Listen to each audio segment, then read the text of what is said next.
Olá, alunos e alunos, bem-vindos a mais uma aula de História. Eu sou a professora Isabelle. Na aula de hoje nós vamos estudar a Revolução Americana. Vamos lá? Vamos entender um pouco do contexto, né? Falar primeiro das 13 colônias. Em 1620, um grupo de puritanos ingleses chegou onde hoje é, o estado de Massachusetts, no nordeste da América do Norte, em um navio chamado Mayflower.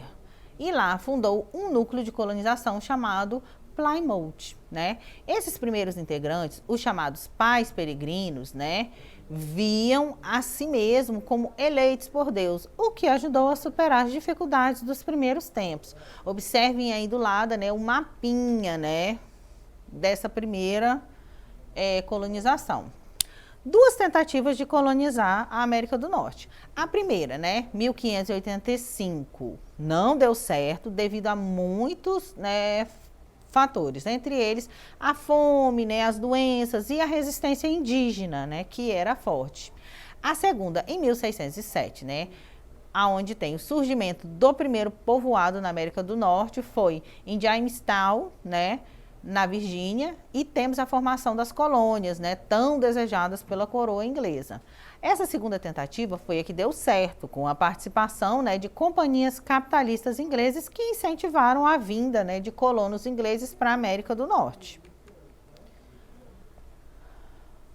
Vejam aí, um mapa das 13 colônias, Observem, que a gente tem no início da colonização, sempre aquela colonização mais litorânea, pouco interiorizada, a exploração cautelosa do território. As 13 colônias da América do Norte podem ser agrupadas em colônias do Norte ou Nova Inglaterra, colônias do Centro e colônias do Sul. Observem o mapa no slide seguinte, que mostra, aí do meu slide do lado aí, essa divisão. A gente vê aí ela um pouco mais destacada. As características, No centro, o clima temperado, pequenas propriedades, agricultura familiar, manufaturas e comércio, trabalho livre e familiar e uma tolerância religiosa. No sul, a gente tem um clima subtropical, grandes propriedades, monocultura, o plantation, muito parecido, com a cultura que foi desenvolvida no Brasil. Trabalho escravo africano, o anglicanismo e o catolicismo. No norte, um clima temperado, pequenas propriedades, policultura, manufaturas, trabalho livre e familiar, e já tem a presença ali do puritanismo. O funcionamento do comércio triangular. Como é que seria? A Nova Inglaterra, conseguir o melaço nas Antilhas e o transformar em rum. Das Antilhas e colônias do Sul, levavam os escravizados para as fazendas das Antilhas e voltavam com o melaço. Da África, trocavam rum, armas e tecidos por pessoas escravizadas na costa ocidental da África. Que é esse comércio chamado triangular, feito aí em relação principalmente ao tráfico de escravos. Passo 1, usando navios próprios, os colonos do norte conseguiam o melaço nas Antilhas e o transformavam em rum. Trocavam por rum, armas e tecido por pessoas escravizadas na costa da África, E em seguida levavam os escravizados para serem vendidos nas fazendas ali das Antilhas e lá voltavam, com mais melaço e cano para transformar em rum. A relação com a Inglaterra. No século XVII, a Inglaterra quase não interferiu nas colônias, então a relação era mais tranquila. Mas no século XVIII, a metrópole impôs várias normas às colônias.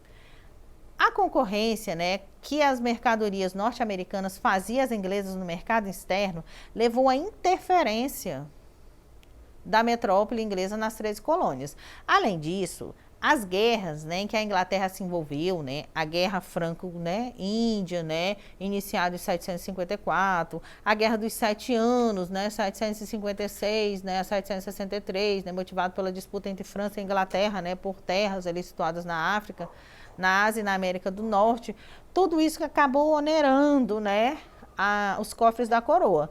A Inglaterra venceu as duas guerras, mas saiu abalada financeiramente. Então, resolveu aumentar os impostos sobre as colônias e taxar produtos essenciais aos colonos.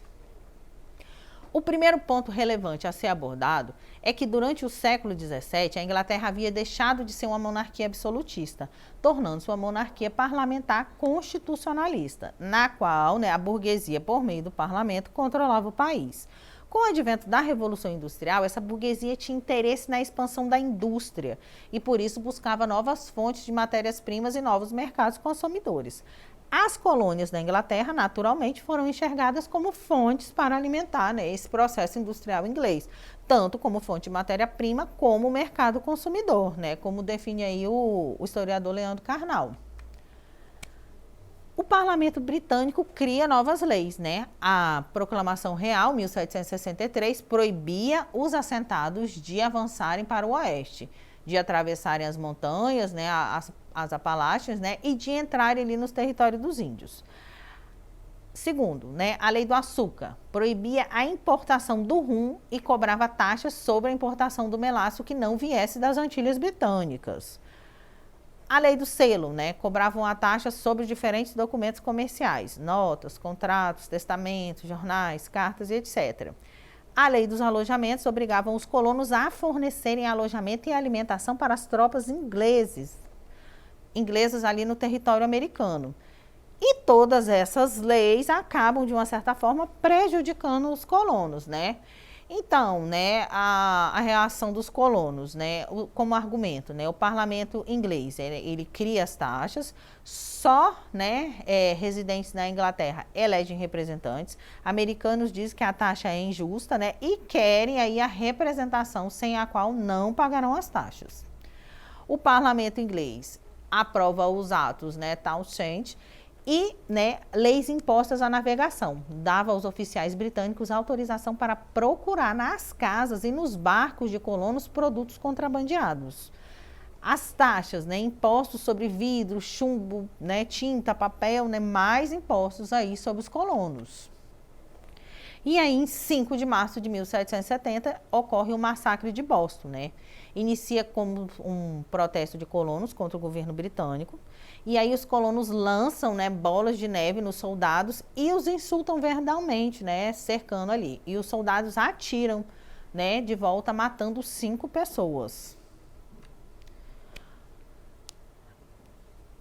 Mas, lá na Inglaterra, a gente tem novas leis, fora o massacre de Boston, que já gerou uma grande revolta. Então, a gente tem aí, o parlamento aprova a lei do chá, que reduz o preço do chá, mas mantém um imposto sobre ele, concede o monopólio da venda do chá nas colônias à Companhia das Índias Orientais, visa combater o contrabando e aumentar o lucro da metrópole. E aí, a festa do chá em Boston, os colonos vão vestidos de índios, eles atacam os navios no porto de Boston e começam a lançar as cargas de chá no rio, em forma de protesto a essa nova lei. O que acaba, culminando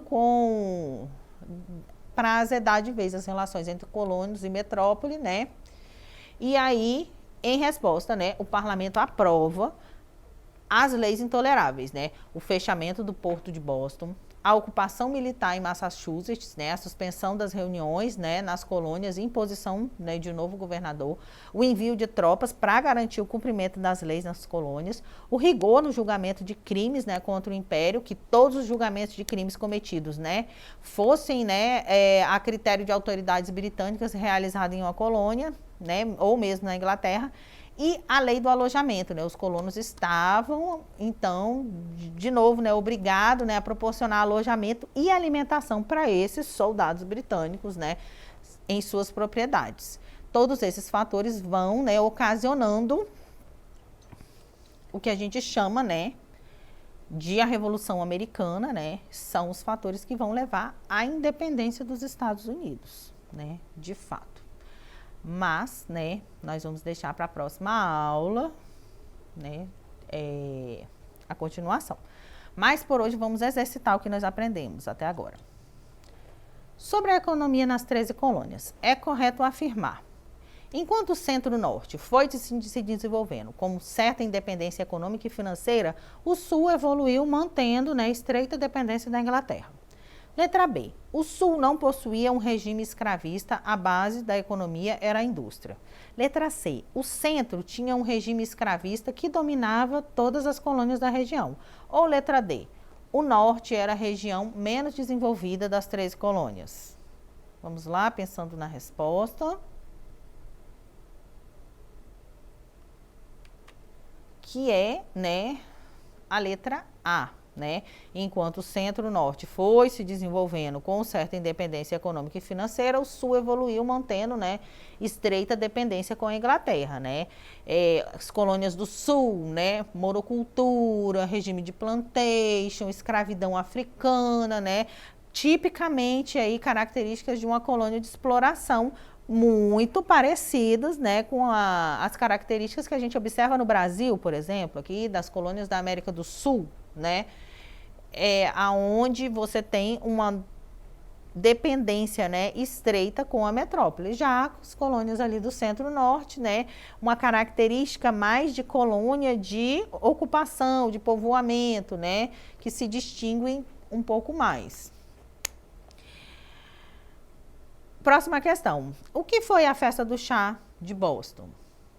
Letra A. Festa realizada entre os colonos americanos e marinheiros ingleses como forma de comemoração pela independência dos Estados Unidos. Letra B. Protesto organizado por escravos americanos contra o domínio inglês e as péssimas condições de trabalho. Letra C. Protesto ocorrido em Boston, realizado por colonos americanos contra a Inglaterra. No evento, vários colonos americanos jogaram ao mar o carregamento de chá de um navio inglês. Ou letra D, movimento social e político ocorrido nas colônias americanas, organizado por trabalhadores com o objetivo de implantar um reinado inglês em território colonial. Vamos lá, pensando um pouquinho na resposta.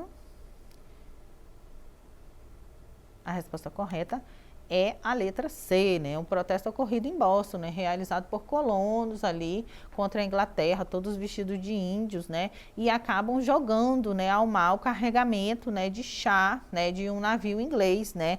Em resposta à aprovação da lei do chá. Então, na aula de hoje, nós vimos os antecedentes, né? Essa formação das 13 colônias, né? E essa série de medidas, né, impopulares que foram adotadas pela colônia inglesa e acabaram, né, desenhando, né, o processo da Revolução Americana, aonde as 13 colônias vão lutar pela sua independência.